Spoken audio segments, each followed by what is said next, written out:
বহি দিয়ক খবৰটো শুনক ভগা মাতেৰে কৈছো শুনক দীপক দা আহক যদি কথাটো নুশুনে ঘৰলৈ কি আশা মোনালৈ কি ঘূৰি যাব শুনি লওক আপোনালোক বহক এইফালে আৰু কোনো উঠি নিদিব দীপক দা কওক শুনি লওক দীপক নাথৰ কথা শুনি লওক এটা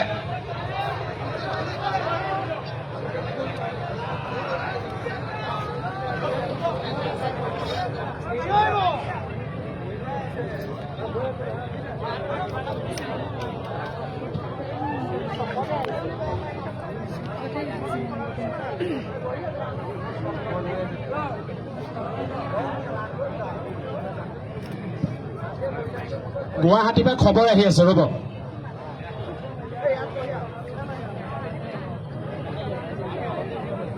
এতিয়া কথা শুনক এতিয়া ঘোষণা হোৱা নাই যদি নহয় কি কৰিম এইটো সিদ্ধান্ত ল'ম এতিয়া নহয় শুনক শুনি লওক উৎপাত নকৰিব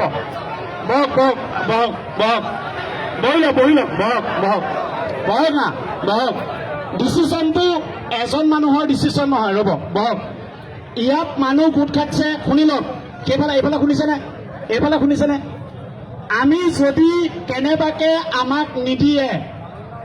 যদি নিদিয়ে শুনি লওক কাইলৈ 1 লাখ মানুহ ইয়াত গোট খাব আৰু যোৰহাট বন্ধ হ'ব ইয়াত কাইলৈ 1 লাখ মানুহ ইয়াত গোট খাব কাইলৈ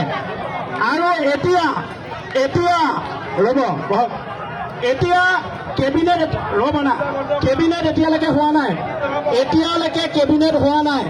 আমি শেষৰবাৰৰ বাবে কৈছো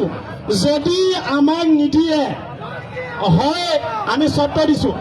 ৰ'ব না কোনে চিঞৰি আছে যদি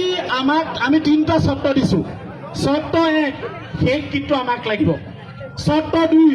সমাধি আমাক লাগিব চৰ্ত 3 এই 2টা নিদিলে এদিনৰ কাৰণে জুবিন দাক লাগিব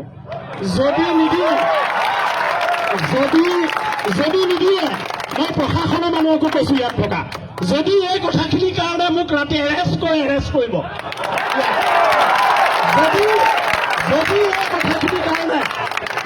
যদি এই কথাখিনিৰ কাৰণে মোক এৰেষ্ট কৰিব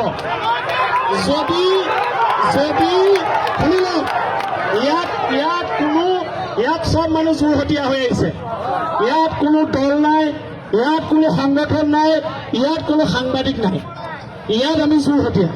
আমাৰ চেণ্টিমেণ্ট যোৰহতীয়া যদি আমি